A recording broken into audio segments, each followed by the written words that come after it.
Welcome to the Mom Owned and Operated Podcast, the podcast about moms and for moms, where we have candid conversations about running a business, raising a family, and remembering ourselves.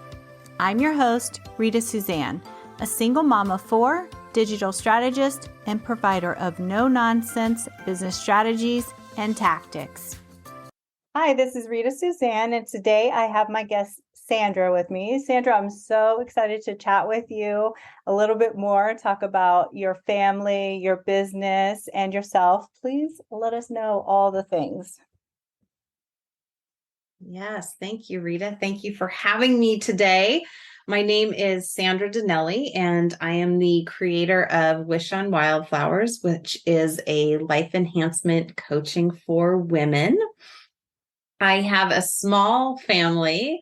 I have one son. I am a divorced mom, and it's really just the two of us. And some people may think, oh God, how sad for you, but it's actually beautiful because I have created my life and made these choices, and this is where I've ended up. Plus, you live in beautiful Southern California. That has me super jealous. I do. This is my home. And so for those of you that don't know, I'm in Santa Barbara, and I couldn't wait to get out of here because it's such a small space and town, and everybody knows everybody. And as you get older, you realize there's something amazing about simplicity and beauty. And so I'm so grateful to be back here in what is my home, and literally my home as I'm living in the house that I grew up in, which is amazing. Right. And for those who don't know, Santa Barbara is it's gorgeous and beautiful. Yeah, I feel pretty lucky for sure. So tell us a little bit more about your business. Tell us, what does it mean to be a life enhancement coach? Yeah, absolutely. So I started my business about 3 years ago, and it was my own personal journey that actually led me to coaching. Before I got certified as a coach, I didn't even know what a life coach was. It was like, huh? I mean, everybody knows what therapy is, that's pretty standard. But when you hit your bottom, which I had, and I was going to therapy and not getting any change, I started doing a little research, and I found out about this life coaching.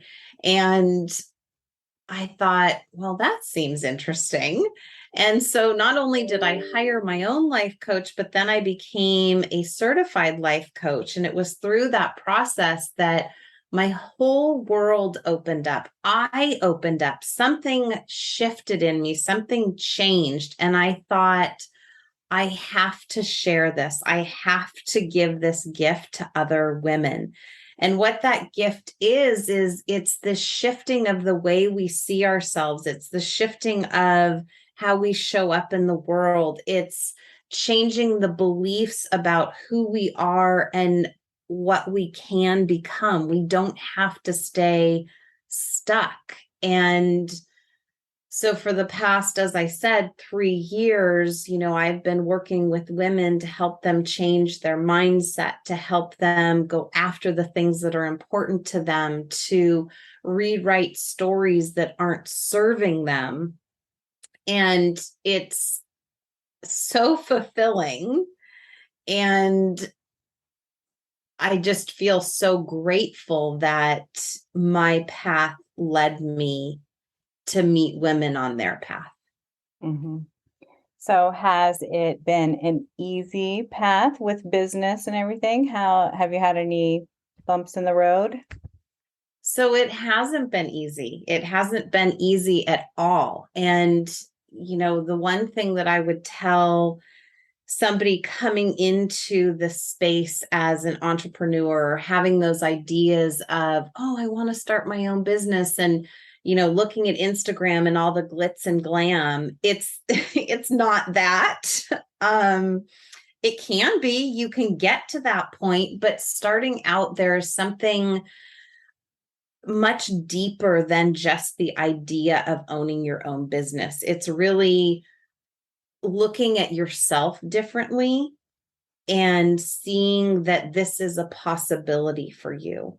And so we can have a lot of grand ideas, and you can have $1 million idea, but the roadblocks that you'll hit are not, financial, or where my client's going to come from, or any of these things that we worry about. The roadblock you hit is your limiting self-belief.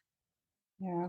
I always tell everyone, if you have any issues, they're going to come out with you owning a business, right? So, I know when I first started over 8 years ago, my coach at the time, she was like, "Oh my gosh, you have mindset issues." I had no idea even what that meant coming from a corporate background, so I didn't even realize that mindset was a thing. Well, of course, people are, I think, a little bit more aware of mindset now, even in the corporate environment.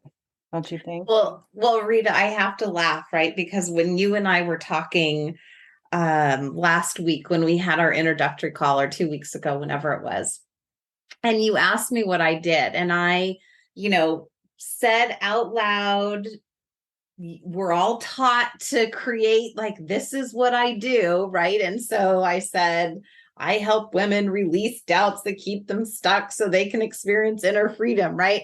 La, la, la. Like, that's my statement. And you said, oh, so you help women with mindset. And I was like, oh my God, yes, that's exactly what I do. So here's somebody, myself, that's so intricately woven with mindset and mindset work. And I wasn't even fully aware of what I was doing, because we get so caught up in, we've been taught to share our message this way. We've been told to do something this way. Mm-hmm. And so for any new entrepreneur, I think if somebody had just said, do it your way, just be you. Don't follow this prescription of you have to say this and then do that, because that's where I got caught. I got caught in that churn of, I've got to do all these things. And they've given me this list of, like, if you do this and then you do this, then you'll have this. And it's like, no, that's really not true. It goes back to, what is your mindset? What are your beliefs about yourself? Who do you believe yourself to be? What do you feel you're capable of doing? Mm-hmm. Anybody can follow a list, but Right. that doesn't mean you'll be successful if your inner beliefs aren't aligned with the tasks that you're taking.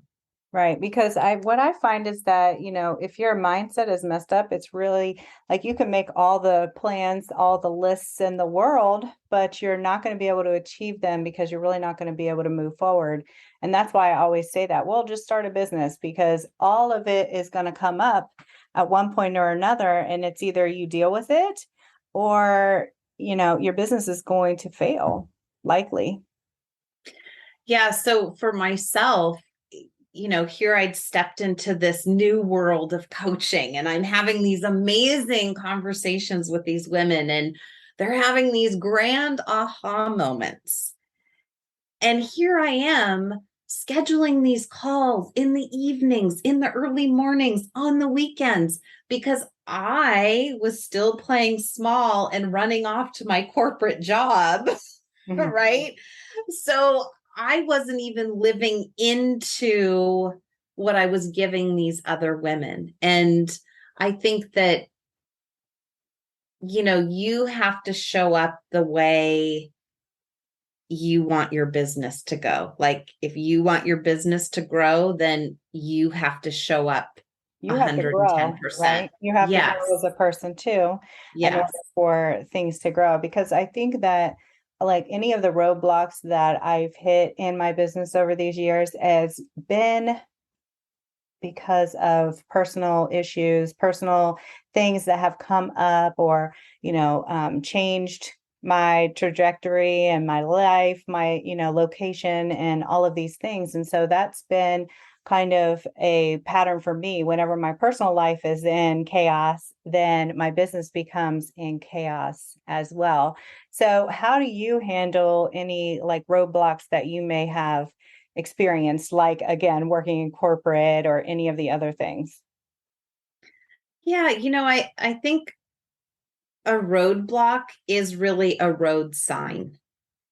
So, just as you're traveling along the freeway and there's a speed limit, right? That speed limit is there to keep you safe, right? So our roadblocks show up because they're trying to keep us safe. They're trying to keep us in a space that we are familiar with. So if you take the roadblock and you look at it more as a road sign, more as a suggestion versus a must, like, I mean, not that I don't follow the rules of the road, but like, how many of us have rolled through a stop sign, right? Like, we know we've driven this path 100 times. There's usually not a car here, so we kind of roll through it. Well, imagine if in your life you treated what felt like an obstacle the same way as that stop sign. Like, I've been here before. I know this. And you know what? This time I'm just going to roll through it. Well, Right? because a lot of people don't have the tools in order to be able to roll through it, right? And so I think that's why it's important to have someone who's able to really help you through those and help you like have the tools that you need in order to take that next step. Yeah, one of the things that people can download from my website is Break Free from Negative Thinking. It's actually a 15-page workbook that's absolutely free, and it creates a process for you to follow to teach yourself to recognize when you're going in this rabbit hole of thinking, right? Yeah. So to become aware, to identify it, and it goes through these processes that over time, as you do it over and over and you keep referring back to this worksheet, you naturally, instead of seeing the stop sign as a like must do, you see it as a suggestion. Right. Because then you have now got into the habit of being able to get past the stop sign without stopping Yeah, completely. because our negative thoughts, if when we let them spin, they go, like they go and they go and they go. And what started as something very simple can turn into something huge. And I personally have suffered from anxiety.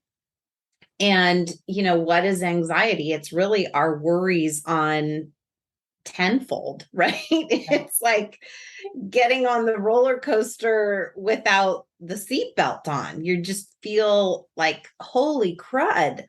And so, a lot of the tools that I share, or especially this one on breaking free from negative thinking, they're things that I've used for myself that have really changed my life and the way that I show up in the world. And so that's why you created it. Yes. Yes. I mean, it was like, wait, I'm not going down that crazy path anymore. What have I done? What has shifted? Yeah. And writing that out and sharing that with clients and them coming back to me saying, oh my God, that really worked. Right. And then it was like, oh, well, I have to share this with more people. This needs to be just like a giveaway. Like, we all need this. Yeah. You could probably charge for it, but you're giving it away for free. So what are some of the things, like, do you have a couple of them like that you could share with us? Well, I think I know the first step to anything is awareness, right? So before we can change something, we have to become aware of what's happening. And oftentimes we don't want to become aware because we don't want to look at the reality. So we start looking outside of ourselves.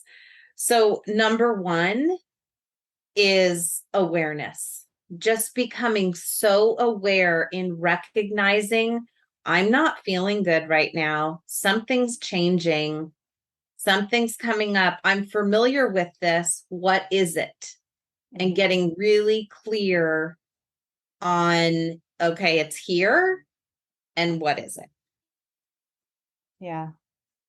I think that's really important. Like before we got on this call and I was talking about how I'm feeling overwhelmed. I don't really personally have a lot of negative self-talk. I don't know why, but I don't. That's fantastic. But I know that a lot of people do struggle with that.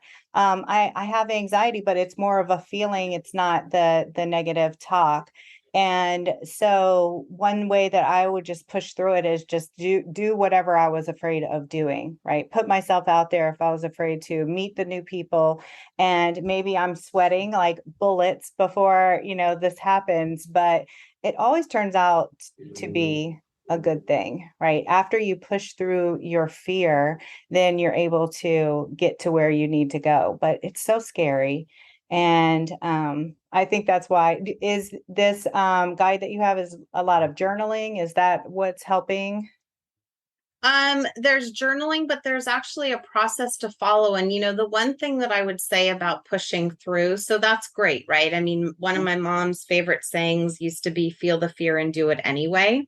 Mm. And there's truth to that, right? Sometimes we do just need to push through. But oftentimes, what can happen is if we take that approach or we say, I'm just going to push through this, and then we fail, we've set ourselves up for more disappointment, right? Like, oh, I knew I couldn't do that, right? Like people say, just feel the fear and do it anyway. Like, why can't I do that? So for me, it's more about understanding versus just doing. I mean, we can do anything, Right.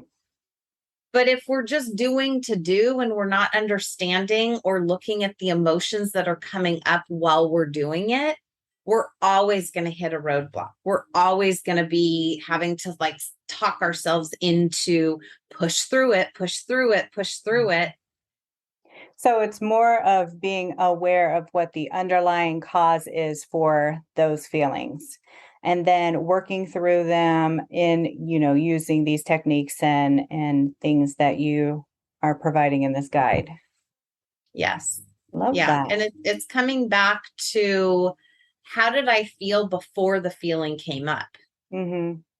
Right. And know that it's okay to have all the feelings. Yeah. I think it's hard. It's hard for someone like me. Just a background. I have, had a very traumatic life in general.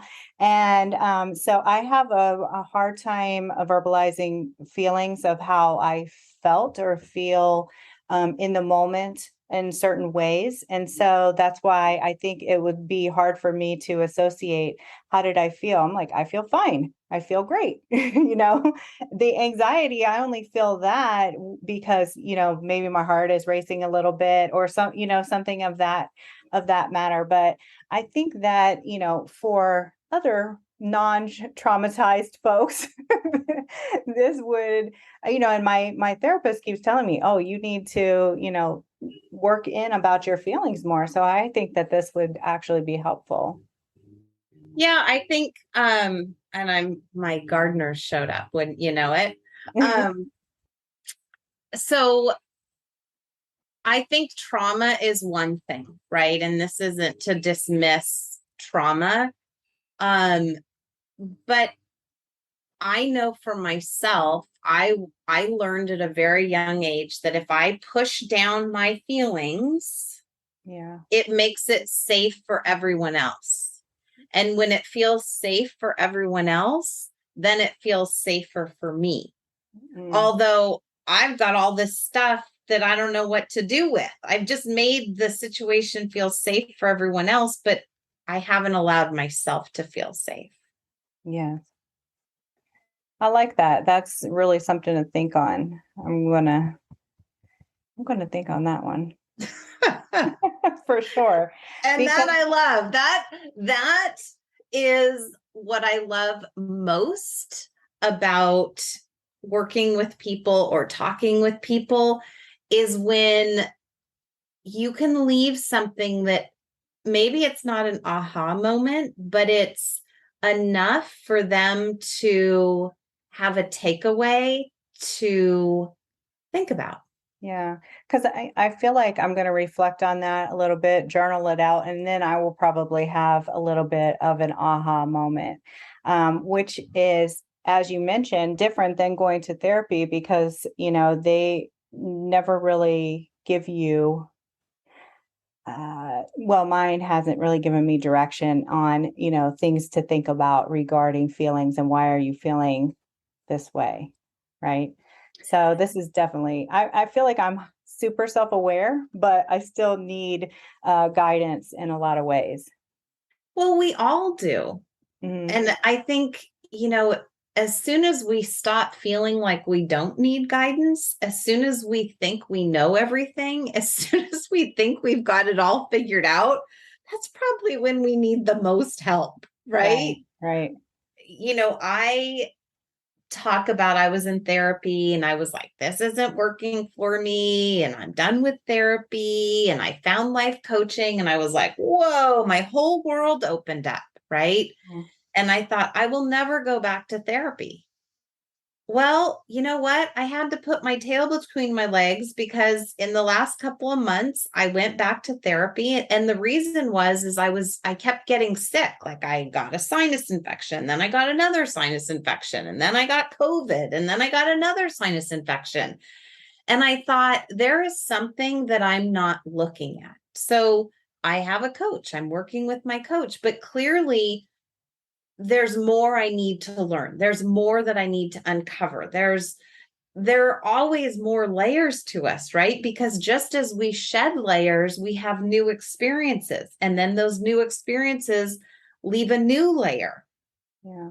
And when we're ready, we'll shed that. And it's just, for me, it's just this process of always inquisiting about what's happening, what's working, what's not working.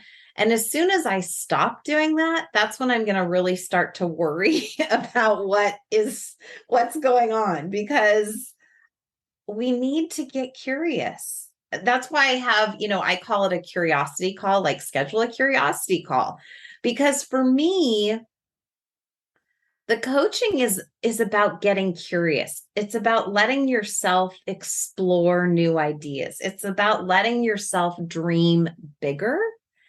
And in that process, just like in entrepreneurship, stuff comes up, right?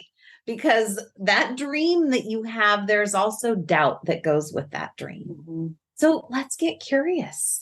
Yeah. And I think, we're so close to the situation that's why we need other people to kind of take our hand and walk us through to the next level or the next phase that we need to go through. Regardless, life coach, therapist, best friend, whomever it is. For sure. But I think that journal. a Even just team your of journal. people, right? Your journal. Like I do feel like with my stuff, even with, therapists or life coaching, I still journal about it because I like to go a little bit deeper, I think, than what I would maybe say out loud, right? Well, we talked about that, right? It's finding the person that you can trust so deeply that there is no judgment. There's no right or wrong, that no matter what you say, it's safe. It's okay. Well, I have no problem. Tell the whole world my life story. Yeah. Yeah. Well, for other people out there that feel like I've got to keep parts of myself closed, you don't. You're hurting yourself. Right. And I think that's the important part is to really work through it. So that's why, one of the aspects of starting my business, it really helped me to evolve as a better person and to grow so that I could see things from a different perspective. And that's one thing that I love, right? Because no matter what, I have grown and shifted as a different person.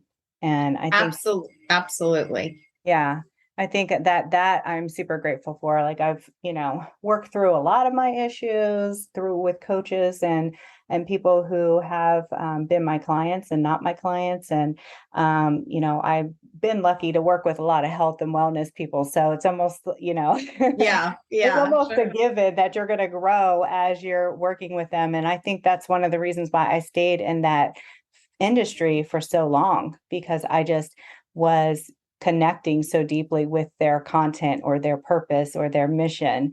So what I want to ask you is, how did you come up with the name of your business? Yeah. So Wish on Wildflowers. So the name itself was, I've just always had a love of wildflowers. I tell a story of when I was a kid, my wallpaper were these giant dandy or oh God, daisies, right? These bright yellow daisies. So I think I just inevitably was meant to love wildflowers. But, we all make wishes, right? We all pick the dandelion, we blow on it, we make a wish. Well, I want women to know that that dandelion represents their strength, right? So dandelions, you blow on them, they blow off, and then they come back, right? They are resilient. They continue to grow out of the ground no matter how often they get stepped on. And then part of my logo in the middle of the dandelion is the heart, and the heart represents our own desires and our intuition. And when we tap into our heart, we have the wisdom of ourselves to know who we are. So Wish on Wildflowers is really about the strength, beauty, and uniqueness of all women. And when women work with me, I want them to say, wow, this is really my life. This can be my life. So Wish on Wildflowers. Wow. I love that. So one thing that I always talk about is self-care. And we mentioned this a little bit last time when we talked about, how important it is to remember yourself, right? Because as moms, we lose a little bit of ourselves. As business owners, we lose a little bit more of ourselves, or rather, we probably give it away, right? And Yeah. so it's really about reclaiming ourselves. So how are you remembering yourself, Sandra?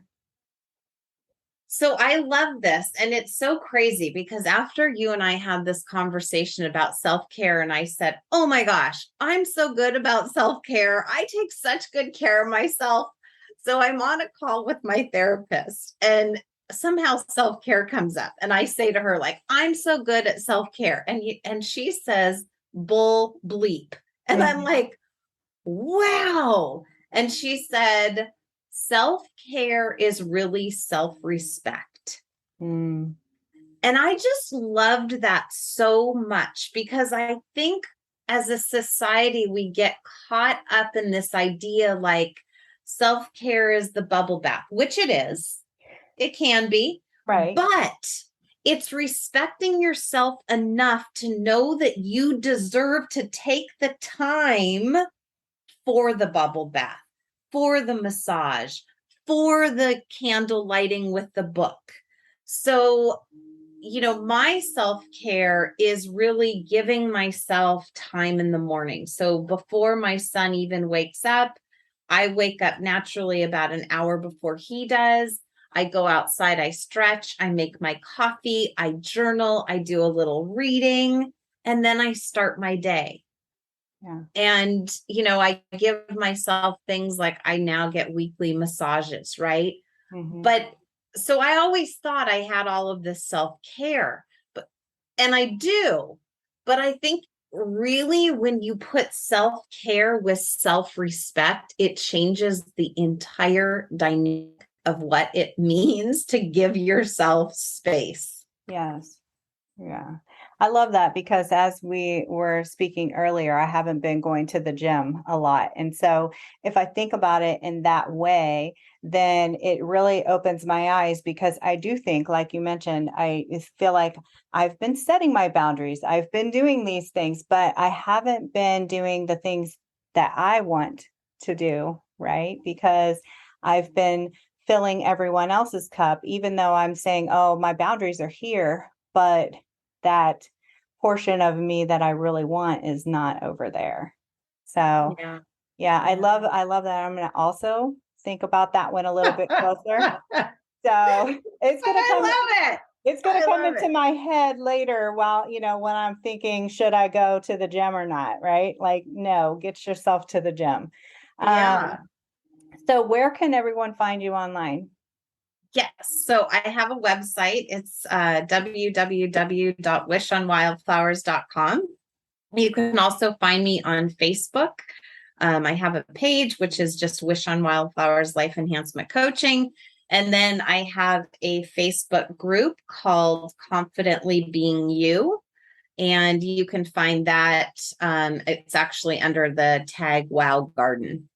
Okay, perfect. So, and I will put the links all in the show notes. And thank you so much for being a guest. I love chatting with you. Oh, it's been a joy. I feel so grateful that I met you. Thanks again. Yeah. And there you have it. I want to encourage you to remember that being a mom who runs her own business is not easy. We all struggle, but just keep moving forward and don't forget to make time for yourself. As moms, we are usually the first thing to go to the bottom of the list. If your business is overwhelming you and you need real solutions, not just some sugar-coated suggestions, apply to work with me at ritasuzanne.com/apply.